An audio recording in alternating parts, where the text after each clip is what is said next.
The estrogens are going to be in there regardless, raw or not. And no milk is sterile. These animals get mastitis, they get breast infections, and those bacteria show up in the milk. And if you're not going to pasteurize it, you're swallowing milk with bacteria from an infected cow's udder. What does that do to your microbiome? Cows get tuberculosis. That's why pasteurization of milk started. How do you know that there isn't a tubercular cow in the herd somewhere? It's baby calf growth fluid. We're human beings, really, folks. The only milk we should have been drinking should have come out of our mother's breast for the first 6, 12, 18, 24 months of our lives. And you leave that behind as a sweet childhood experience. But to be continuing that for the milk of a cow, it's really unbecoming of us as a species.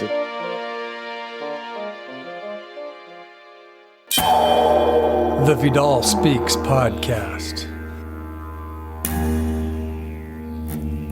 Episode 53, Dr. Michael Klaper, The Truths About Dairy.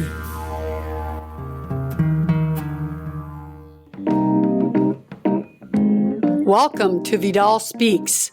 My name is Deborah Vidal, former 11-year LPGA golf pro turned classical homeopath, certified plant-based nutritionist, and wellness coach. Each week here on Vidal Speaks, we bring you knowledge, inspiration, or natural remedies to help you take charge of your health and feel your best. I believe health is freedom and knowledge is power, so tuning in each week will give you the power to take steps towards freeing yourself from the chains that hold you back from having the energy to do all you want in life. No matter where you are in your journey of wellness, Vidal Speaks can help. I promise. Welcome back, my friends. How you doing today so far? I hope you're feeling rested and you're avoiding the flu and cold bug going around. Here in LA, it's really going around. If you're down with it, be sure to re-listen to episode number 49 on how you can treat yourself naturally. For those of you out there in Germany or the Netherlands, England, or Japan, are you guys seeing a lot of sick people there too? It's that time of year where many get sick. And with our extreme weather these days, temperatures are lower and more snow is falling all over the world. But honestly, the healthier you get your immune system, the more you treat your whole being naturally when you do get sick, the more you detox, the more you make sure you eat an organic plant-powered diet and get your rest, the more you can resist the bugs even when you are around a bunch of sick people. All right, you guys, I have a great show in store for you today. It's one of the most popular subjects because it's a subject with so much controversy behind it, and it's an industry with maximum corruption behind it, which means we've all been fed lies for a very long time. The subject is dairy. I watched a documentary movie a while ago, and it was on milk, and they went out all over the world and asked people, what do you think of when you think of the word milk? And it was amazing because every person said, milk gives you strong bones, or milk is essential for us because it has calcium or protein. And that was in countries you wouldn't even think of. Amazing that they knew the saying that milk does a body good. Just goes to show you the successful marketing campaign behind the dairy industry for the whole world to have the jingle memorized as a fact, right? Imagine the money that has made for them over the years. And the truth is so far from what they're preaching. Dairy is for sure one of the most toxic substances on the planet. Dairy is not a great source of calcium, especially compared to greens and whole plants. Dairy is mucus forming, and did you know it's filled with pus cells?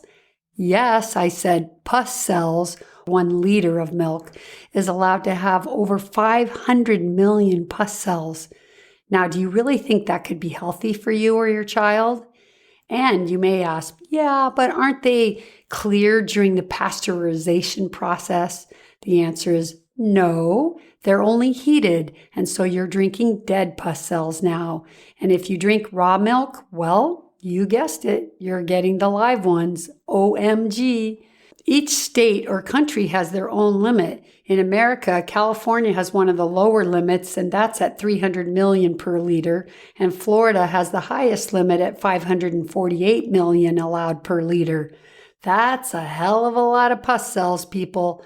No matter how you look at it, no matter what raw milk advocates tell you, think about this one yourself. In my 20 years of clinical practice, I can tell you that dairy was by far the one food that helped most people heal when I removed it from their diet. However, it's also the one food that people refuse to take out of their diet or have a really hard time giving up. And when I say dairy, I mean butter and cheese. Remember, that's dairy. Take a hard look at your diet. And it's likely, if you're not a vegan, that you eat some dairy in every meal.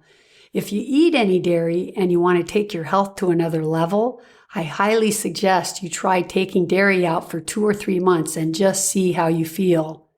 We're living in the year of 2017 now, guys, and honestly, there's a ton of research out there to find the truth, but you have to look at who is funding the study or authoring the article that you're reading.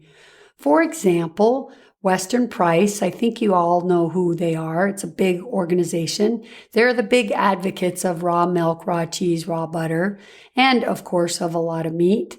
So they're the big force behind the movement. But did you know that Western Price takes money from the dairy industry? Yes, they do. So how can you trust any article or study written by someone taking money from the very industry that's producing the substance? That's what I call a conflict of interest. Hello. Do you guys know about Dr. Michael Greger? Well, if you don't, you must check him out and his work. He's a research doctor, an MD, and he goes through every single study to find the truth, and then he tells you the facts. His website is nutritionfacts.org. And the reason I'm telling you about him is because he's an amazing resource to know about, so you can look up anything you want to know, or when you want to find the facts about something, you just go to his website. Be sure to sign up for his daily short video because you'll learn so much. I have to have him on my podcast this year, and I hope I can get him. Anyway, after the show today, go to his site and look up dairy or milk and watch some videos he's done on it, and you'll see how much of what we're going to speak about today is really the truth. But now let me tell you about today's guest. His name is Dr. Michael Klaper. He's a dairy expert, in my opinion. I've followed Dr. Klaper's work for years, and I really wanted to do a whole show on dairy, but I just had to find the right person. He was my first choice, and I knew he'd be the best guy, so I was so happy when he told me he accepted the invitation to be on the Vidal Speaks podcast. So great, we get to learn a lot from him today. But before we do that, and before we get into the conversation, let me tell you a little bit about Dr. Klaper.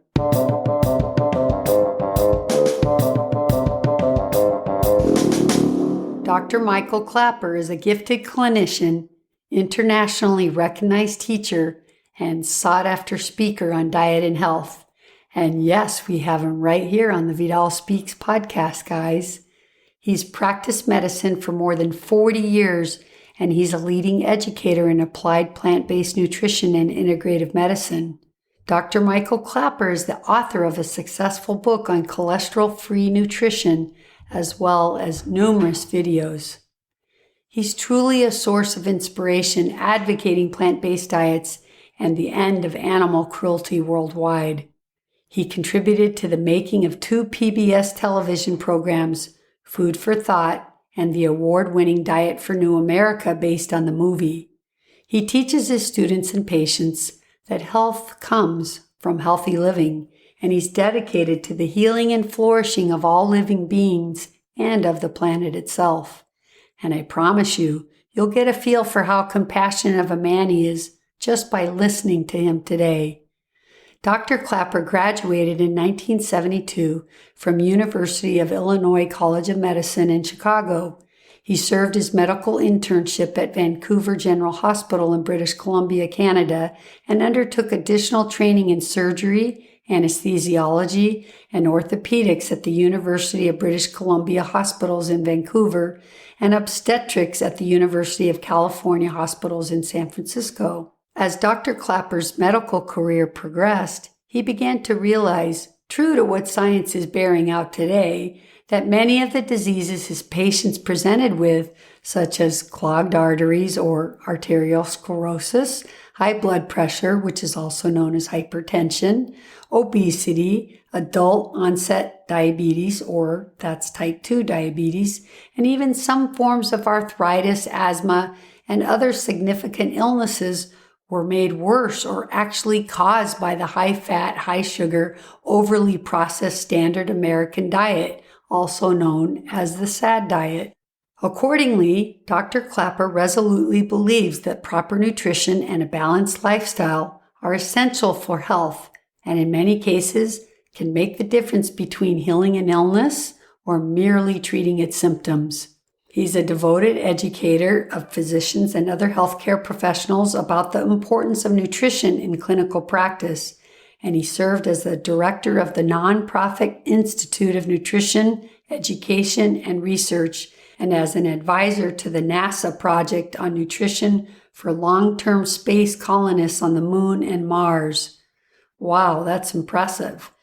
And for over 10 years, he hosted the popular medical information radio program called Sounds of Healing. Lastly, he currently serves on the staff of the True North Health Center in Santa Rosa, California. That's a nutritionally based medical clinic specializing in therapeutic fasting and health improvement through a whole foods plant-based diet. Dr. Michael Klaper's license to practice medicine is in California and Hawaii. Okay, you guys ready to go meet Dr. Klaper now? Sit back, get a little drink to sip on. This time you can relax. It's not so intense, but it's filled with lots of information. So here we go.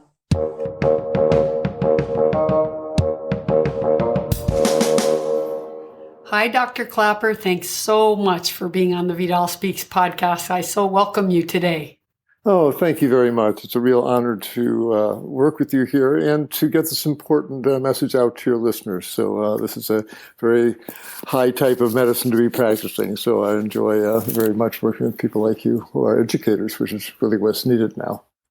Oh, I know you have a big heart. I know all the work you've done, and you've always been one of my go-to doctors. When I hear something controversial or something that I need to know the truth about, you're one of the people I go hunting for an article or a video for, because I know your work has so much integrity and science behind it that I really trust it. So I've been a big fan of yours for years, and I'm really excited to have the chance to interview you today and share much of your knowledge with my listeners. So thanks for taking the time to do this. You bet. Glad to help. Okay, so first we're going to speak about one of my very favorite subjects, dairy. But before we get started, I think you need to tell the listeners a little bit about you so they can understand why I tell them you're the dairy specialist. Well, I suppose there's two layers to the answer you're seeking. One is that I'm a classically trained Western physician. I've had postgraduate training in internal medicine, surgery, anesthesiology, obstetrics. And for 40 plus years now, I've been practicing acute care medicine, but largely nutritionally based medicine to keep people out of hospitals and off of operating tables.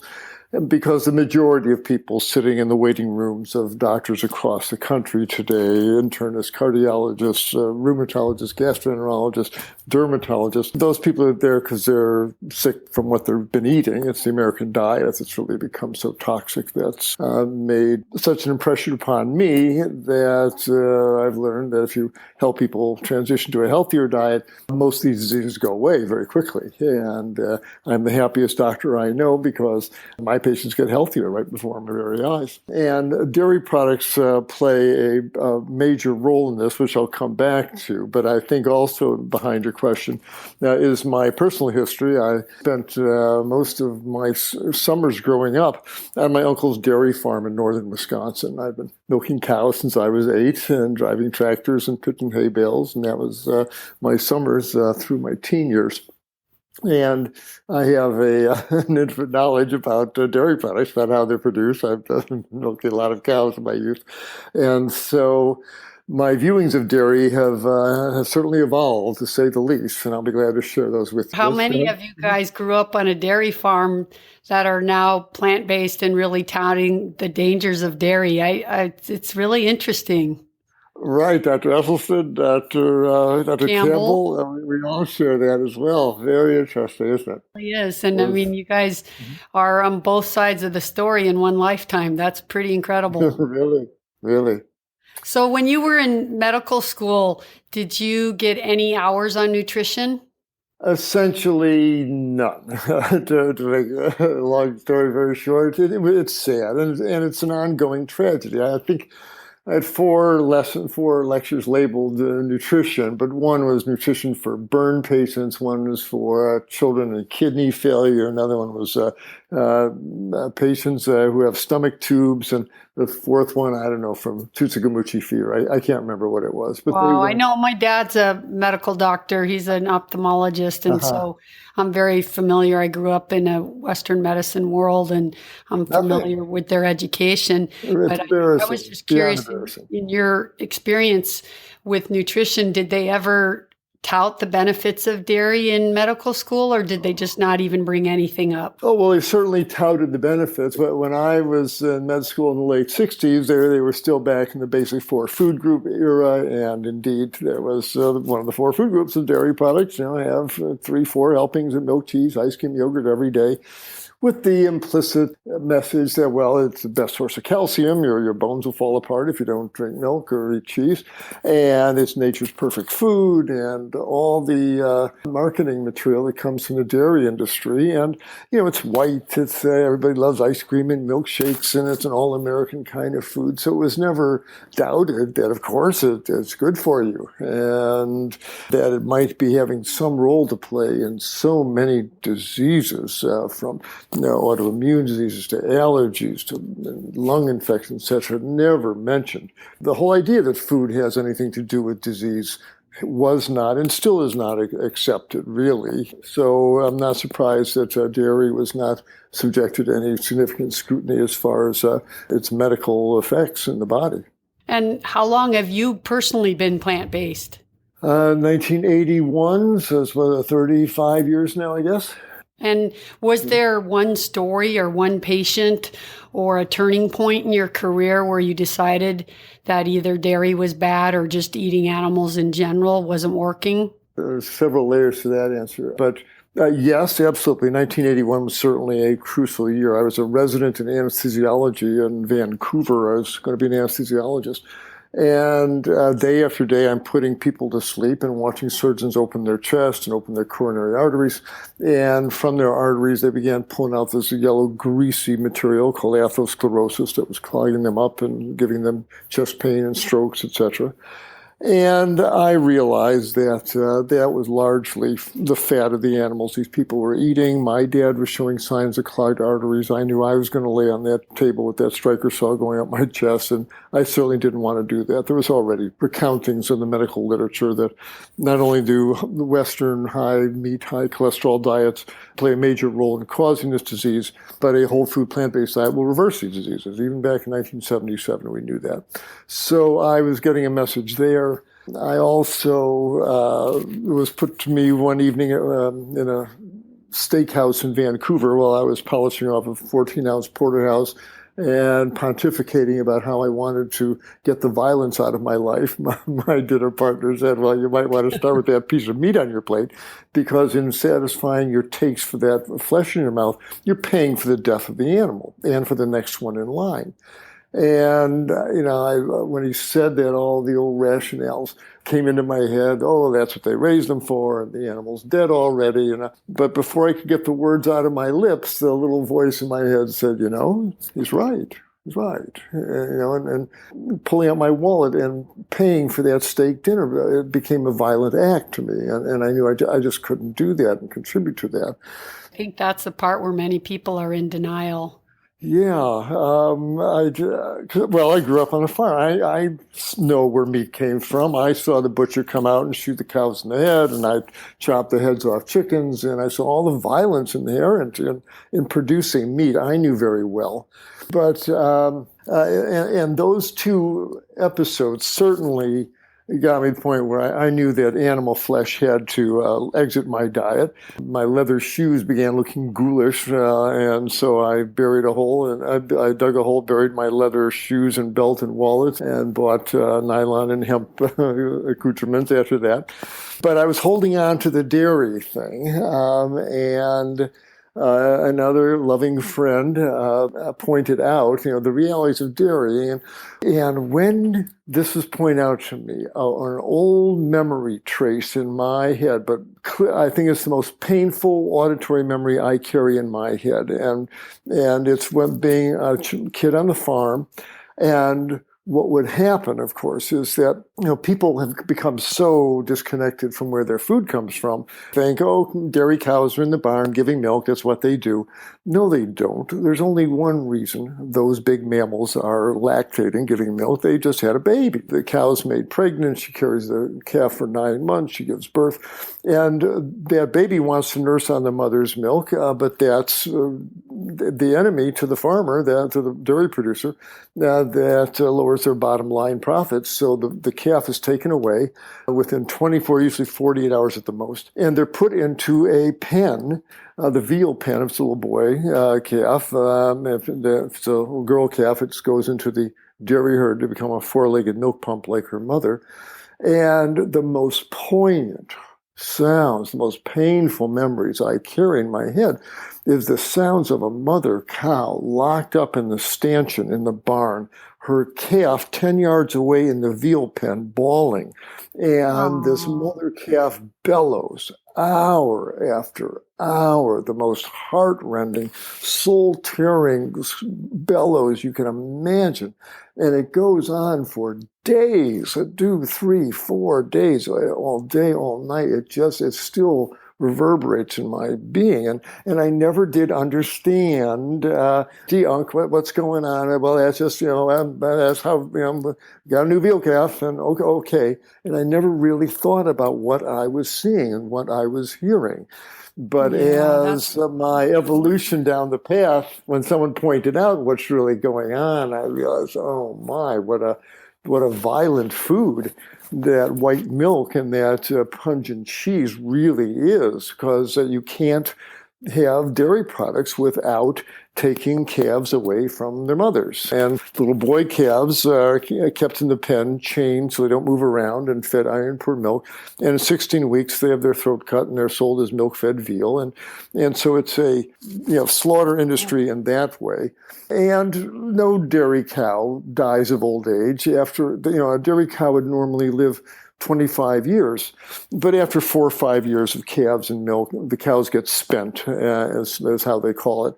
And their milk production falls off, and the computer picks it up, and the dairy producer calls the truck from the slaughterhouse, and they come and take the cow away and shoot her in the head and strip the flesh off their bones. And because the flesh of dairy cows is not very appealing in the meat case, they grind it up into ground beef and they sell it as hamburger. And people don't realize they go into a fast food place and they order a burger of any type. What they're eating is ground up old dairy cows. That's what those burgers are. And the reality is that the dairy industry, the dairy barn is just a short stopping off place on the way to the slaughterhouse, where they get 4 or 5 years of calves and milk off these poor cows. But it's a slaughter industry, beginning to end. What people don't realize is they're making these calves just be pregnant all the time, all year round. And that is one of the worst things that's really shocked me as a physician. The dairy industry, they pulled a little change on us and didn't tell us, the public, about it. And it goes like this.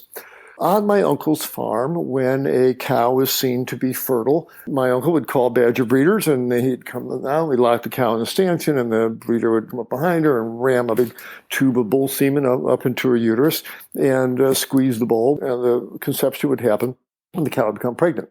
Now, the cow had been lactating. But Mother Nature knows that if you have a mother, a mink, a fox, a elephant, anything, if that animal the mother becomes pregnant again, as all pregnant women know, the estrogen level in the body it skyrockets during pregnancy. There's tons of estrogen coursing through the mom's body, and it would get into the milk. And if the mother happens to be nursing a male child, if you got 6 or 8 kits, if she's a fox or a mink, and half of them are boys, Mother Nature doesn't want those little boys getting a lot of estrogen in the milk. So for that reason, mammals, if they get pregnant again, they stop lactating. They dry up, as we say on the farm. And my uncle in the 50s just had to accept that. And he had a little notebook, and he just measured, Bossy's offline until she has her calf, and he calculated what month that would be, and he just had to accept that. Well, he only had 42 cows. In these modern dairy installations of 2,000, 3,000 cows, they can't afford to have their best milkers go offline for months at a time. And so the smart agricultural scientists stepped up and said, no problem, we can fix that. And they have genetically modified the cows. Today's modern dairy cows have been genetically modified, so they will give milk all the way through their next pregnancy. Even though they're pregnant with their next calf, they will continue to give milk. So that means, and their industry didn't share this with the public, that means that all the milk sucked off today's dairy cows, the vast majority of them, and all the milk and cheese and ice cream and yogurt made from that milk are sucked off large pregnant bovine. The estrogen content of this milk is through the roof. And studies been done. They give a bunch of kids 2 glasses of milk to drink. Within 15 minutes, their urine is pouring with estrone, estradiol, estriol, pregnanediol, progesterone. These are potent mammalian estrogens. These are not the puny little phytoestrogens in soy. These are official mammalian estrogens. The testosterone levels in the boys and the men in the study tumbles, of course. They're eating estrogens. And they didn't tell us about this. And so could it have any effects? The researchers said, well, why are little girls going through puberty at age 8, 9, Exactly. and 10? I saw that in my practice. Really? Could have something to do with this river of milk and cheese and ice cream and yogurt they're pouring down their gullets full of active mammalian estrogens. Yep. Get your mammograms, ladies. Why do American women get all these breast lumps? It's not normal. It's not natural. You go to rural China, you don't see women with breast lumps. Rural Vietnam, you don't see women with breast lumps yet. When the American diet metastasizes over there, you will. But it's not natural. But surely these estrogens must have something to do with all these breast lumps. And the male breast responds too. These guys shoveling in their deep dish pizzas and their cheese nachos, and they look down, hey, where do I get these man boobs? You're eating cow estrogens, guy. What do you think is going to happen? Then we wonder why cancer's going up, right? Exactly. Every 100th case of breast cancer is in a man. What's up with that? And it makes the prostate gland unstable. Guys who eat dairy products get more prostate cancer. When women get a breast cancer, it's more aggressive because the milk is full of growth factors, which is wonderful if you're a baby calf. But if you're a woman with a little breast cancer or a guy with a prostate cancer, it's like throwing gasoline on a fire. And we're going to talk more about that. Yeah. But what's interesting to me, though, that's been really difficult. I mean, dairy is such an emotional subject to even talk about. And part of that is because there's this big divide. If you search the internet and you look for like the benefits of dairy, you find all these Western price advocates and some of these people are even like these great alternative doctors that are intelligent, and yet they're touting the benefits of raw milk and how it's some of the greatest food that you can take, and it's only because the other milk is pasteurized and it's not organic. And to me, I just feel like that's where everyone gets lost. In any subject, you can go on the internet and you can find like 50% of people saying something is good and the other 50 saying it's bad. And maybe it's 80-20, but still the people always use the stuff they find. If it falls within what they want to eat or drink, then they believe that side because it's harder to give it up than to believe the other side. But why do you think that is? And I'd like you to talk a little bit about raw milk. Yeah, sure. Yeah, I agree. And I drank the stuff growing up, and I thought it was good for me. And if you add sugar to it, certainly tastes good in various forms, as far as yogurt and ice cream. And if you ferment it into cheese, some people like the flavor of that. But really, we all have to step back here. Cow's milk is baby calf growth fluid. That's what the stuff is. There's nothing magic about it. It's designed by nature to turn a 65-pound calf into a 700-pound cow as rapidly as possible. It is filled with growth factors, with not only estrogens, but IGF-1, insulin-like growth factor 1, the most powerful growth promoter known to biology. And again, if you got a little breast cancer, a little prostate cancer, this is lethal stuff. Why in the world? Raw milk or not, I don't care. It's baby calf growth fluid. What in the world makes us humans think that we need to eat the milk of a cow, the baby calf growth fluid, for any reason? How about the milk of a giraffe? Would you say, hey, giraffe milk's probably even better. How about whale milk? Orangutan milk. What is it with the milk of these bovines that we think it's somehow healthy for us? No other animal consumes the milk of any of its species when it's an adult, that's for sure. You never see, adult dogs, nursing on, dogs just had her litter, let alone the mother of another species. You never see a mink nursing off of a raccoon. It didn't happen. It's just marketing. It's the same old fat and sugar tastes good on the tongue, and so let's sell it to the public under whatever soporific soft sell they think they need to hear. Oh, it's good for you nutritionally, as what you had when you were growing up. It's nature's perfect food. Put all sorts of marketing slather on top of it. But the truth is, raw or not, it's still baby calf growth fluid. If you're a guy with a prostate gland, I wouldn't be eating it because it's full of estrogens. If you're a woman with breasts, I wouldn't be eating it. It's full of estrogens, growth factors. There's absolutely nothing in it that we need. Everything. So the fact that IGF is what makes the baby cows grow, and that's in raw or pasteurized or organic, whatever, that's the biggest danger of the raw and the milk. estrogen. Absolutely, and the estrogens are going to be in there regardless, raw or not. And no milk is sterile. These animals get mastitis, they get breast infections, and those bacteria show up in the milk. And if you're not going to pasteurize it, you're swallowing milk with bacteria from an infected cow's udder. What does that do to your microbiome down there? Cows get tuberculosis. That's why pasteurization of milk started. And how do you know that that there isn't a tubercular cow in the herd somewhere?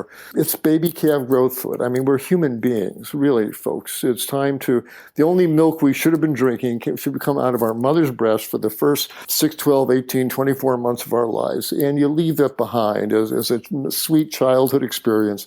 But to be continuing that for the milk of a cow, it's really unbecoming of us as a species at this point. When you see what it is, it's just another vehicle for fat and sugar. So basically, it's just the brainwashing that we got when we all heard milk produce strong bones. Yeah, absolutely. And I want to point out that, that's, first of all, there's no science behind that one, that milk builds strong bones.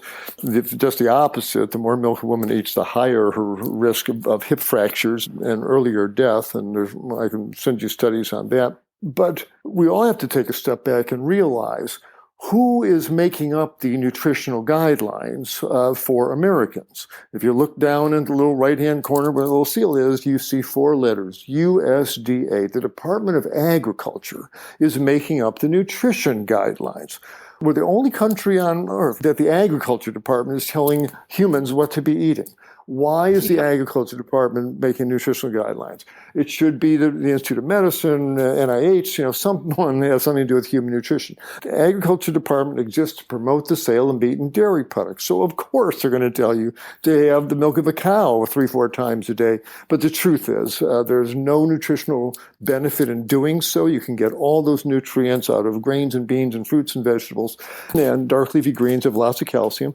And there's a whole lot of reasons, as we just talked about, why you don't want to be consuming the milk of a cow. So again, I urge your listeners not to get seduced or bullied and withdraw from the raw milk, pasteurized milk war. It's baby calf growth factor. I don't care if it's been pasteurized or not. No human needs it, and there's a lot of folks don't need it big time, especially, if you got a cancer, an allergy, you got asthma, you got psoriasis. I can't tell you how many folks, just when they stop consuming cow's milk, their asthma gets better. 60, 80% of asthmatics, they stop the dairy. That's the end of their asthma. Too, that's been my experience. I took many patients off of dairy and everything would go away. Remarkable. Their psoriasis, their asthma, their allergies are crazy. But then even just before I interview you, I just Googled, just for fun, I put like benefits of raw milk, and I find 2, 3 very well-known kind of alternative doctors saying, oh, raw milk cures asthma and autoimmune. And I'm thinking, good heavens. what? I want to see the studies where that is proven. I'll send you studies showing vegan diets clear up asthma. I'll show you Lindahl's classic study that plant-based diets without dairy certainly clear asthma. I want to see the ones that show that adding the dairy helps. Yeah, me too. And this is where, the internet is a wonderful thing, but it's also a dangerous thing because so many people tout these so-called claims that have no scientific integrity behind them. And then suddenly people are believing that. But I feel like they're just supporting what they want to eat or drink. So they go, oh, I read that it's really good, because they don't have the willpower to give it up. Exactly. So, but it is really frustrating because these are not just like anybody. These are people that are kind of well known in the health industry that are touting this raw milk movement. It drives me crazy. Oh, they're well intentioned, but they really cause so much harm with those articles. But it's nothing new. Mark Twain, did he say that a lie will spread halfway around the world before the truth has a chance to put on its shoes? And that was back in 1870. And he's right. And with the internet, that's so magnified now. Oh, I read, I heard, I saw, but show me the money. The old show me the money, show me the studies. I want to see double-blind, placebo-controlled studies, or a reasonably solid scientific study with before and after measurements of peak expiratory flow and all that kind of stuff. Show me that dairy really helped. I want the anecdotes if you're going to make that kind of claim. I agree, but I also say that with the Western price diet alone, or just even paleo people, I know they don't drink milk. We haven't seen any studies that the paleo diet cures cancer or fixes heart disease. And you won't either. You won't. We are not carnivorous apes. I don't care what the fairy stories are. Most of the calories brought into the Paleolithic camps were gathered by the women who spent all day pulling up roots and tubers and starchy vegetables and harvesting acorns and grasses and berries. And you look at the fossils, the fossilized fecal movements of paleo folks, they were eating huge amounts of fiber, 150 grams a day, way more than we are. Meat was a relative rarity back then. Most hunts were unsuccessful. The guys came back empty-handed, most hunts. If they did bring back a carcass, it rotted within days. There was no refrigeration.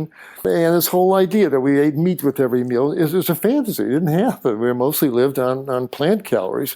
And to be pushing this, if someone asked me, Doc, I want to cause a colon cancer. How do I do that? Oh, simple. Bag a colon full of meat 3 times a day. Let that rub on your colon wall for a few years. See what you set off in there. I'm afraid the people who are consuming this paleo-style diet are setting themselves up for an epidemic of clogged arteries and heart attacks and strokes and colon cancer and autoimmune disease and type 2 diabetes, inflammatory bowel disease. You smear meat on a colon that was not designed to handle it, and you're going to spawn bacteria that injure the gut wall, that sets off autoimmune diseases. It's a diet of death. And it's crazy because it's so popular. It is. People love the taste of flesh in their mouth, but it's a diet of death. It kills the animals. It kills the people who eat the animals. It's going to kill this planet. What do they say? Yep. Well, a meat meal is the best. Everybody should be eating paleo. What are you talking about? A meat meal 3 times a day for 7 billion people. It would take 15 Earths to do that. Exactly. And then they want to say, well, grass-fed, of course. Well, one grass-fed cow. Tell me how we're going to feed the world like ridiculous. That. On 1 acre of grazing land, you can pasture 1 cow, which gives about 260 pounds of beef, or you can grow 37,000 pounds of quinoa and kale and potatoes. There's no contest. That land should be used to be grown food for people, not food for animals. And the movie Cowspiracy really pointed all that out. Sure. I really urge your listeners, if you have not seen it, get on Netflix and see this film, Cowspiracy. It really lays out the true environmental costs of a flesh-based diet. And if there's one book you want to read about that one, it's called Comfortably Unaware by Dr. Richard Oppenlander, Comfortably Unaware. And he lays it out, the reality. It's just where the meat and dairy industry want us, is comfortably unaware. That's okay, keep eating your burgers. But meanwhile, that's responsible for more greenhouse gas emission. All the 70 billion animals on this planet are all breathing out carbon dioxide. They're belching out methane. With the nitrogen-containing fertilizers we pour on the corn and soybean fields to feed those animals, evaporates and produces nitrous oxide, which is another greenhouse gas. It's our flesh consumption is driving all these environmental devastations that we're seeing, but it's, like Voldemort in Harry Potter, the name that must not be spoken. Oh, don't mention meat, when it comes to climate change. But Right. the truth is, it's the main driving force, and it's wise. Right, and it's really interesting because, people don't want to know that or hear that. And, Right. there's different reasons to become plant-based. And one would be because you're an ethical person and you don't want to harm and eat violence, like you were talking about how it changed you. But, even if you just take the selfish attitude of your own health, there's so many scientific studies that show that it's so harmful that even if you just were thinking about yourself, and my experience is when people do become plant-based that say, well, I'm not doing it for the animals because that doesn't bother me. I'm just doing it for my health. But eventually they do it, and then they get there. They become more conscious about that, about how it affects our planet and, the animals themselves. And eventually they kind of all meld together. But still, even if you were just thinking of yourself, why would you pour these cancer-causing foods and drink dairy that's like pure hormone liquid into your body? It just really doesn't make any sense. I agree fully.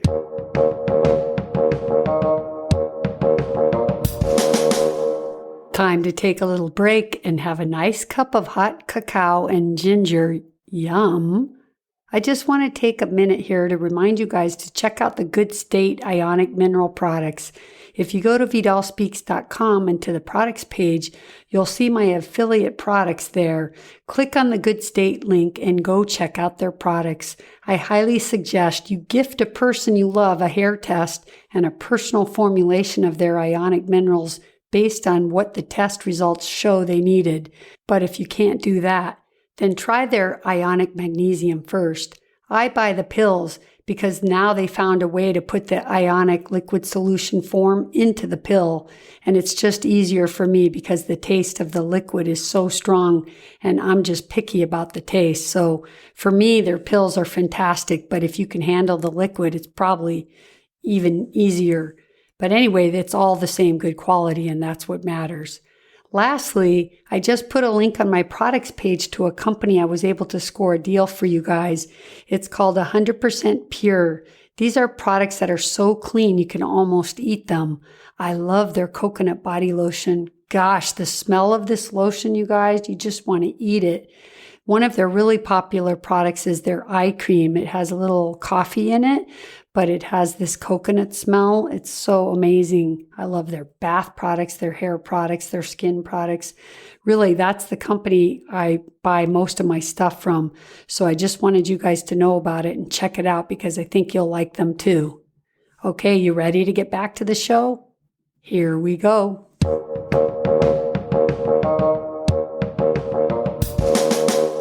This paleo trend, like you said, I think these people, they're touting, oh, my blood work was better. Because I always want to say to you guys that are the doctors out there, like, why is there even an argument? Because doesn't blood work just tell the truth? Most of these folks will lose weight initially, and you lose weight and your cholesterol goes down and your diabetes gets better. And yes, it's an artifact of the weight loss because they've stopped the dairy, which I agree with. They stopped refined oils, which I agree with. They've stopped flour products. Yay, paleo, I agree with those three things.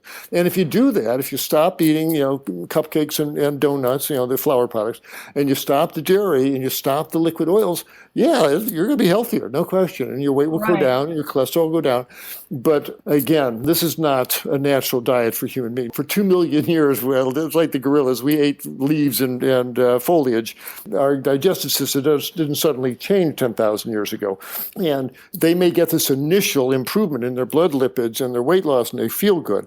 But inside their gut, they are spawning bacteria that eat carnitine and lecithin and turn that into stuff called trimethylamine, which your liver turns into trimethylamine oxide that drives cholesterol into your artery walls. These folks on the inside of their arteries are turning into old men and old women, and they drop dead on the treadmill at age 49 at the gym. Ooh, he looks so healthy, but inside his arteries, an old man. And what they're spawning in their colon wall, what they're spawning in their prostate glands, what they're spawning in their breast tissue, these are not good changes. And the injury they're doing to their gut lining that's setting up for leaky gut. Yeah. The meat they're eating has bacteria from the slaughterhouse. All meat does. And when these bacteria break apart, their cell walls produce this stuff called endotoxin, which is heat stable. It's not destroyed when you fry the burger.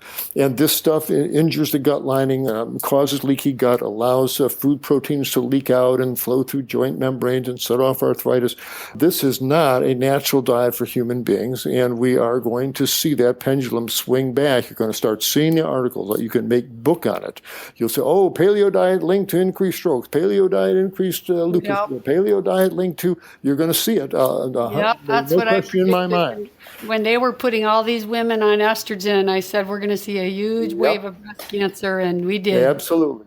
And we both saw that. Absolutely. Well, the pendulum's going to swing back. I urge people who've been seduced by this paleo philosophy, get off that train, because we are anatomically plant-eating creatures. Your house cat will never get a heart attack or stroke, but we are not carnivorous apes for sure.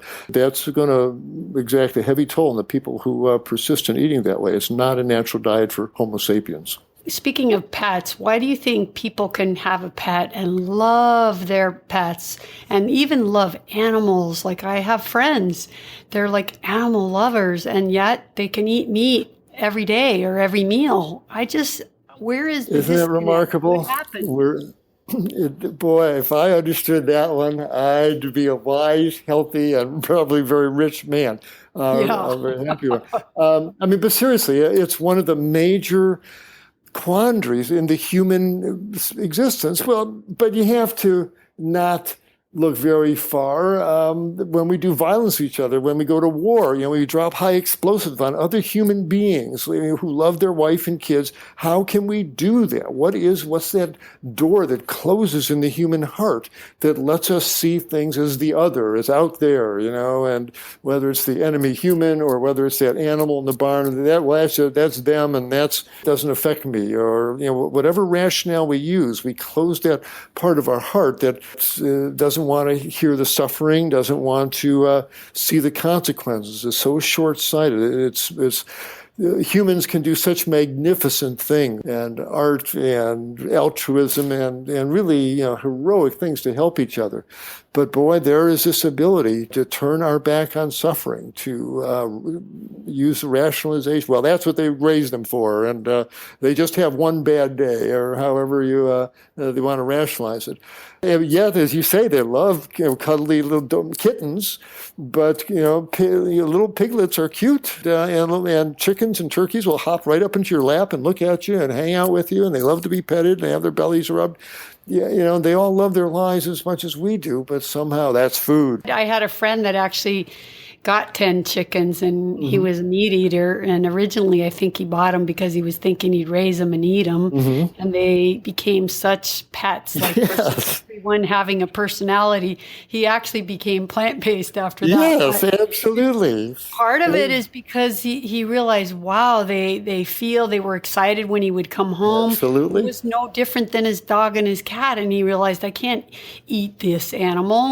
But I think there's still such a huge disconnect. I'm sure there's people that have those kind of pets and still eat them when they go out. It just blows my mind. Isn't that amazing? Like you said, if we could figure that one out, I guess we'd be rich. Absolutely. And wars would stop and the world would heal. Absolutely. Yeah. And what about this in the pasteurized milk, this chemical, or what is it? It's a hormone, right? The RBGH. Is that in only pasteurized milk? No, that's something else. That's recombinant bovine growth hormone, and that's a hormone that the modern dairy producer injects into the cows to increase the milk production, so his bottom line profit goes up. The question is whether that's heat stable, whether when they flash pasteurize the milk and they raise it up quickly to 150 degrees, whatever they do, whether that breaks up that molecule. I'm not a agricultural chemist to be able to tell you. I wouldn't be surprised because there's a fairly rapid increase in temperature that molecule persists. And who knows, why do you want to be consuming bovine growth hormone for any reason? I don't know. Even if one molecule. Right. Even if with all the other stuff, even in raw milk, if that's not bad enough, why would you want to consume something else? Exactly. Right. But what's even more amazing to me is that Canada and the European Union have banned that stuff for years. In America, it's like the GMO thing. We can't even put it on our label, and we're like one of the only countries that does that. I just don't see, why is it that our country always is the last to remove these poisons? Money, of course, and it's so sad because it's such a short-term gain. A couple of folks wind up really rich, but meanwhile, the health of the people, the animals, the planet suffers so severely. This, whatever milk was, it's a comfort food, and it's mother's milk, and we all grew up eating ice cream and cheese, and we've got a real affection for it. But I can just tell people, because there's so many problems with it, it's so inefficient, so much water goes into 1 gallon of milk, so much manure is produced, so much pesticide and herbicide sprayed on the grains fed to these cows. It's such a wasteful, dirty, polluting product that it really, similar to animal flesh itself, no matter what it was in history, we have to realize at this time in history, when there's 7 billion, soon to be by the middle of the century, 9 billion people on this planet, at this point we are raising, slaughtering, and eating on this planet 70 billion animals a year, 70 billion animals. And it's costing us our forests and our soils and our water and our air and our temperature, our climate, and our future and our lives. And at this point we have to say, okay, the red lights are flashing. Whatever flesh eating was, we've used it up. Whatever whaling was, whatever, all these old industries that faded into the past, large-scale meat production and consumption, it's got to join the dustbin in history. And so does drinking the milk of cows. It's something we used to do. But at this point, first of all, there's so many wonderful alternatives to pour on your cereal now, rice milk, oat milk, hemp milk, all these wonderful vegetable milks. There's all these phony cheeses and coconut ice creams, and nobody's saying they're healthy. They're all vegetable oil and sugar, and they're all junky in their way. But at least they don't have the growth hormones and leukemia viruses and the estrogens, and they don't cause all the manure and the pollution that dairy products does. They're treats. A little splash on your cereal, a little slice of something on your sandwich once or twice a week. That's how these things should be used.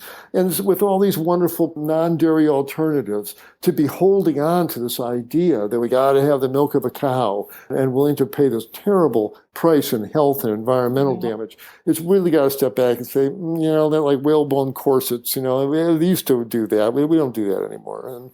And we got to let all that fade and help the farmers do something else with the land. I don't want them to lose their land, but grow something else with that land. Grow broccoli, grow fruit trees, grow something else. And we should help these folks, But when the government is subsidizing these farmers and they can go buy, 5 burgers for their family for $2.99 for all 5. Exactly. And you can't even buy broccoli for that. I mean, we seem like we're going to be far away from ever getting people to eat healthier as long as they keep making a burger get cheaper. Yeah, no question. The game is tilted. Rigged, I think, has been a popular term these recent weeks and months. But really, the power is in our hands. If people stop buying the stuff, they stop eating it, and they stop buying it, then in the dairy case, it'll rot in the meat case. And if today's veggie burgers and vegetable milks are getting so good, and that's where the money's to be made, then the food companies will change. They'll make whatever we ask them to, whatever we actually buy. We vote with our dollars, and Exactly. that's where the power really lies. They'll follow. They don't have any power over us, but we got to stop eating this stuff. Did you hear that they just dumped 40 million gallons of milk recently? I heard someone say that's enough to fill 66 Olympic-sized swimming pools, and they had to dump it because Americans were just drinking less and less, and they made all the butter and cheese they could store, so they just had to dump it. I mean, imagine. Well, in a way, it's a good thing. If it's for economic reasons, I thought it's because it was contaminated, which is another issue. But if it's just because nobody's buying it, that's a good sign. Yeah, exactly. I know that gave me hope. But, just go. The other thing that I read is they turned it into as much cheese and butter as possible. Yeah, no. And they started giving it to all these, is it called the WIC program? Now all these poor people are getting only the stamps to buy cheese and milk and butter. Yeah, that's pretty cynical. Just to keep this dinosaur industry limping along, and it's destroying the waters, it's destroying the soils, it's contributing to global warming. It costs too much at this point, no matter what it was, no matter what our emotional, historical attachment to it. Without sounding blasphemous, you used to be able to, down in the South 160 years ago, you go down and buy a black person, be your slave. My God, the thought of that. I know. All these things we used to do, it's not outlandish to say, hey, we used to graze dairy cows and suck the milk off of them and drink it. Ha, ha, ha. Can you believe we actually did that? It's time to just make the switch to rice milk or oat milk or hemp milk or some other milk and help those farmers do something else with the land. And it wouldn't take much. Build a couple fewer aircraft carriers, close a couple of the 700 military bases we have around the world, and use those billions to help these folks. Send them to agricultural school, let them to help them buy their seeds and their new equipment, pay the mortgage on their house, send their kids to college. Help them make this transition. They're not the enemy. I don't want to see anybody thrown off the land, but do something with that land that grows food for people. Plant food orchard. Do something else with it. We could do it. We're America. We made the atom bomb and send a guy to the moon. Surely we can switch from dairy milk to rice milk. It's not that big a deal. You do go from the beef chili to the bean chili. It's not that big a deal. Right. But it would certainly make all the difference in the world. Yes. And the really sad thing is the people that they're poisoning and killing and making sick by pawning off all this bad food. They're our future. These children are our future. They're our future presidents, and we're so unhealthy. We're like so many kids are autistic now. So many kids are obese now. I love that first line of the Forks Over Knives. It said, "Today is the first generation where our children won't outlive their parents." Yeah. That's so true. What a chilling thought that is. Look at what we created. We're already seeing that. I have friends dying in their 50s. I've had 3 friends die. Absolutely. I see it every day in my office. It's tragic because it's preventable. This doesn't have to be happening. It's time for us to evolve to our rightful diets, which are plant-based. Stop. Let the animals alone already. Stop raising them and killing them and eating them. And there's a glorious cuisine, of plant-based food, Italian style, Chinese, East Indian, Mexican, wonderful, but making vegetable curries, making veggie burgers and tofu stir fries, and just migrate over to the plant side, and everything gets better from there on every level. So I wanted to ask you about that because I know all of you guys, Campbell and Esselton and yourself, you use tofu, and that's another poor food that's gotten just demonized in the Western price industry. You can probably find 98% of the articles that are written on the bad things about tofu all by these same people. And so what about soy milk and soy in general? Because a lot of what they say is about it produces estrogens. And if you're talking about that in milk, can you talk about the difference? Yeah, of course. The audacity of that, the hypocrisy of that, and that the phytoestrogens that are in the soy products, the genistein, diazine, first of all, in the countries, when you look around the world, the countries that eat the more soy products have the lower breast cancer rates. And these phytoestrogens apparently occupy the receptor sites, the estrogen receptor sites in breast tissue, where the real estrogens would get in. And actually, it's these phytoestrogens are protective against breast cancer. They've certainly not been shown to augment the growth of breast cancers in any way. But the Weston Price folks, the flax for the meat industry, in the 90s put out this tsunami. Oh, there's phytoestrogens in soy. Oh, don't eat tofu. It'll turn your son gay if he eats it. There's absolutely no science behind it. As I said, there's a good science on the other side of that. But the audacity of them to say, oh, don't eat soy, it's got phytoestrogens, but have all the milk and cheese and ice cream you want that is brimming with active bovine estrogen, brimming with progesterone and estradiol, have all of that you want, it's good for you. The hypocrisy in that is eye-watering. How they have any credibility. I can stand there with a straight face and say, don't eat soy because it's got phytoestrogens, when these active mammalian estrogens are pouring out of the meat and the dairy products. The hypocrisy is just stunning. But if you don't want to eat soy, don't eat soy. That's fine. No one has to eat soy ever. They have lentils and beans and chickpeas, and you don't have to eat it if you don't want. But surely crumbling up some tempeh into your stew a couple times a week is not going to give anybody cancer. It's not going to make anybody's son turn gay. A little tofu stir fry once a week is certainly not going to cause any health problems. And and the other thing about soy, you hear all the time that it's an excitotoxin, like it's dangerous to the brain. Show me the studies where people who eat soy products, have more Parkinson's disease or anything like that. Again, this is all theoretical speculation that doesn't have any base in science. This is propaganda, this is marketing, this is character assassination, basically, and we've seen that done to a high art in recent months. That's basically what this is, and you put it out there, and as we started saying earlier, it becomes a meme. People start repeating it. Oh, soy is bad for you. Oh, it's got excitotoxins. Oh, I read it on the internet. And the damage gets done when there just really isn't science behind it. People and in your opinion, in your practice, and getting people to convert over, soy has been a healthy part of the diet, Absolutely. Right? It's a lovely transition food. No one's saying to eat 2 pounds of tofu every day and eat soy burgers and soy hot dogs every day. No one's saying that.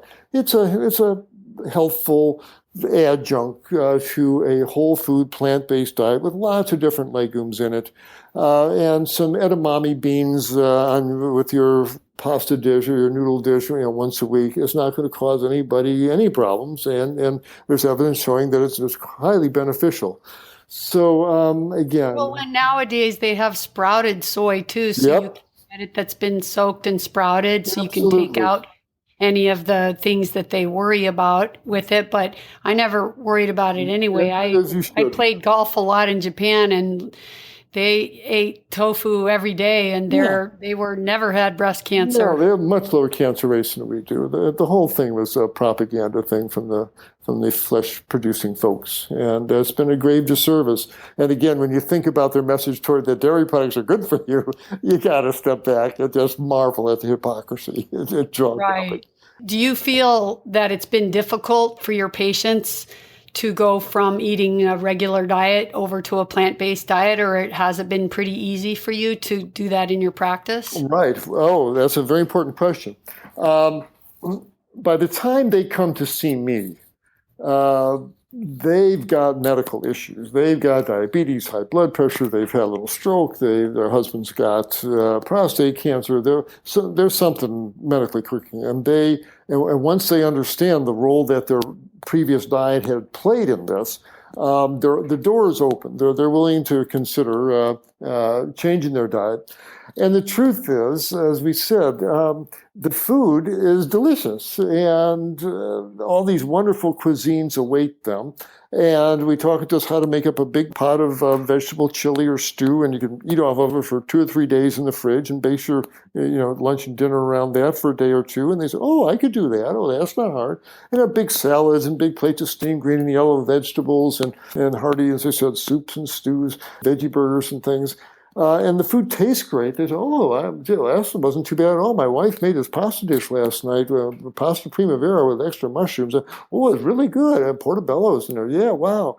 And after a while, taste is worth 1,000 words.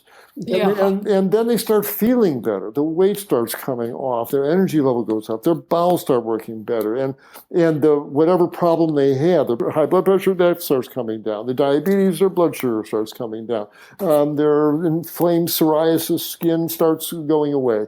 And that's really reinforces the benefits, and people will tend to stay on it for long periods of time. People fall off the wagon. It's very seductive out there. Yeah, especially because of cheese. Yeah, cheese is a biggie, of course. But anything but my cheese, But I know, that's always the last one, isn't but it? cheese is congealed fermented butterfat. It is what it is. It's filled with growth factors and estrogens, and it smells like dirty socks. They say, how do I resist it? Call it by its real name. When you walk past the cheesecake, say that is congealed fermented butterfat filled with cholesterol and hormones and growth factors, and it's going to give me everything from acne to asthma. I'm not going to eat that stuff anymore. There's these wonderful, non-dairy cheeses. Kite Hill has wonderful spreadable cheeses. There's all these great brands. Go to your local markets there and start looking for these alternative cheeses. They're just wonderful. It really isn't that big a sacrifice these days, especially.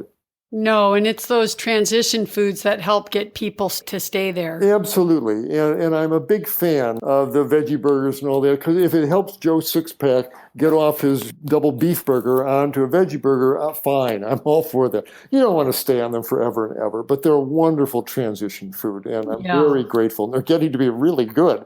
They are. Absolutely. What do you say to people now when they say, what, you don't drink milk, so where do you get your calcium from? Right, yeah. Well, I tell them, when you think about it, first of all, cows don't drink milk. Let that sit in. The cows don't drink milk. Where do they get all their calcium? They get it from the green plants they're eating. That's where the calcium really comes from. And that's why in a healthy, whole food, plant-based diet, every day, you want at least one, if not two big helpings of something dark and green, broccoli, kale, chard, Brussels sprouts, asparagus, something dark and green, because it's got calcium in it, just as every cow knows. But fruits have calcium in them. You can get calcium-fortified orange juice and soy milks these days. There's calcium around, but basically it's in the greens, and we need much less. We're not a country that's suffering from calcium deficiency. No, that's the point. Osteoporosis is not a disease of calcium deficiency. Your listeners, go to my website, drklaper.com, doctorklaper.com. And I click on the webinar section. I did a webinar called Healthy Bones, and it talks about the whole osteoporosis thing, the calcium thing. And again, it's not a disease of calcium deficiency, and taking calcium pills or drinking milk does not make your bones stronger. Your bones are dissolving from lack of use, basically. It's just usually atrophy of the bones because we sit all day. And we give some programs on how to, wake up your bone-building cells and get them laying down new bone again. But it's not by taking calcium pills or drinking the milk of a cow. That isn't what the disease is. The answer is don't worry about it. We need much less calcium than we think. Have big plates of greens every day, eat a couple of oranges every day, and you'll get plenty of calcium. It's not an issue. And they've finally proven that taking calcium supplements is actually dangerous. Oh, it is. Absolutely. Now, right? It causes more arteriosclerosis than it helps. It does. Again, the dairy folks are brilliant in their marketing. They put this association in our heads that, well, bones are white, calcium white, chalk is white, milk is white. Drink the white milk with the white calcium go into your white bones. Well, that's simplistic to the extreme. Calcium is a dumb mineral. It doesn't magically go to your bones, as you pointed out. It precipitates out in tissues all over the body, and you wind up calcifying tissues you do not want to calcify, like the walls of your arteries, like your tendons, like your ligaments, and you get 30% higher rate of cardiac death in people who consume calcium pills. It's not a natural thing to do. When you take that calcium pill, it's absorbed, and for the next 4 or 5 hours, your blood calcium is sky high. Again, we think calcium bones. Well, calcium's involved in a lot of other reactions, one of which is blood clotting. And you are in a hypercoagulable state for a couple of hours after consuming calcium pills. And if your arteries are already getting calcified, the chances of them having a plaque in there that will set off a clot in this hypercoagulable hours or so is higher, and that's one reason why people have a 30% higher risk of dropping dead from heart attacks if they're taking calcium pills. So Wow. again, get it from green plants, get where the cows get it, not from a bottle of pills and not from the udder of a cow. Oh, Dr. Klaper, you're the best. Hey, I hear you have a book coming out soon. What's it called, and is it out yet? I'm working on it. I've delivered 400 babies. I've seen lots of women in labor. Boy, this is like being in labor. I have a lot more empathy for this is some project. I'm about halfway through it. I want to lend the reader my physician's eye after 40 plus years in medicine. The eye of the physician sees things and leads to insights that people will benefit from. And so I want to get my experience down on paper here. And so the working title is Physician's Eye, Healer's Heart.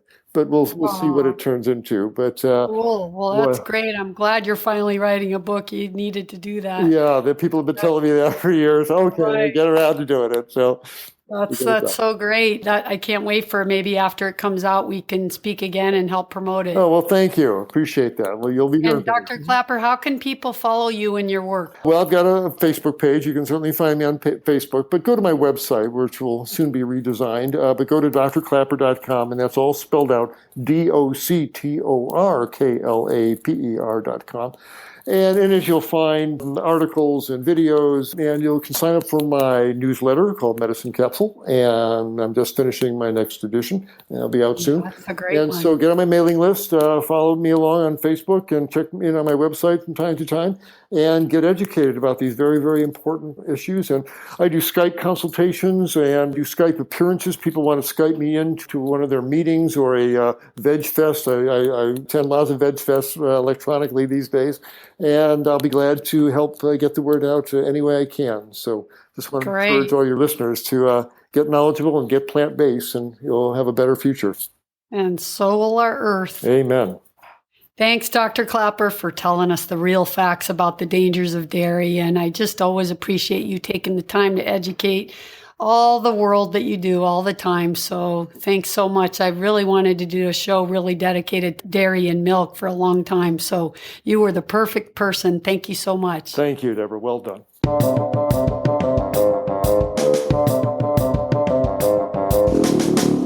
So what do you think, you guys? Did you get a pretty good understanding of the real truth behind dairy? The dairy industry has so much corruption behind it. Did you know that on October 12th, 2016, there was an article in the Wall Street Journal? I'll put the link in the show notes. And it was about how the farmers were told that they had to dump 43 million gallons of milk because there was an excess. That's enough to fill 66 Olympic-sized swimming pools. You see, people are getting to know the truth. More and more have given up dairy, and they didn't know what to do with the excess. Because with excess, the price has to drop in order to sell. So if they dump it, then they can keep the price up, and it can appear like there is a fake demand for more. Isn't that crooked? It's terrible. And guess what they did with the rest of the excess of milk? They sold it to schools as butter and cheese, which ladened our kids' meals with cancer-causing protein along with high saturated fat. When our kids are already overweight and fighting type 2 diabetes at their young age, they should be ashamed of themselves to do such a thing, really. But they don't care. The other place they gave all the excess to, which of course is in butter and cheese, it got shipped off to the participants of the WIC program. You know, WIC stands for Women, Infants, and Children. And they were told that they had to use their money on their card totally for milk, butter, and cheese. What a pity that this is how we treat our poor people in need. I'm just appalled. And then we wonder why they are the population that is most obese and with the highest rates of diabetes and heart disease. But we feed them junk, saturated fat, and we make a fast food meal cheaper for them to buy than a head of broccoli. Really, there's no wonder behind that one. And the other thing we have to know is that the USDA does not have consumers' interest as their goal. Most of the top executives in the USDA come straight out of the cattle industry. So while they are at the USDA, they make rulings favorable to cattlemen instead of protecting the consumers who pay their salary. We have so many options, you guys, other than cow's milk. Remember one thing. The IGF in cow's milk is what makes baby cows grow into huge, big adult cows. Humans don't need to grow into huge cows, but that's what we're doing because they want us to believe we need it for our bones. They need us to believe that so they can keep filling their pockets with millions, yet it's at the cost of our life. Why not drink a fresh carrot juice instead? Fresh pressed carrot juice contains adequate protein, minerals, and the necessary nutrients to nourish the body better than milk ever will do. And at the same time, it builds up the immune system and truly gives our body what it needs. And if you want a milk drink, then try cashew milk or hemp milk or oat milk. They're delicious. Having a diet that's not too high in fat is important. And for some people, it's even more important to eliminate a lot of their saturated fats. So you can try the vegan cheeses because they're delicious, but use them sparingly because they're still very high in fat. And I promise you, you won't miss out on your cow cheese once you try some of these amazing vegan cheeses. Okay, I could talk to you guys all day about dairy, I'm sure, because in my practice, I saw asthma, eczema, rashes, chronic ear infections, and so many more things go away just by removing dairy. So I believe this, of all the foods, is the one that's the most dangerous and should be avoided at all costs. Try taking it out of your diet if you still eat it and see how you feel. I bet you that you'll feel better in every way. So having said that, I think now it's time to say goodbye, my friends. I hope you enjoyed the show today, my podcast family. And remember, drink your carrot juice to build your immune system and your bones, not your milk. And please don't forget to use that Amazon banner as it helps support the show. Okay, Vidal has spoken. Remember, you heal with a plant-powered diet, homeopathy, and detoxing, of course. Peace. Be healthy. Be free. Live life.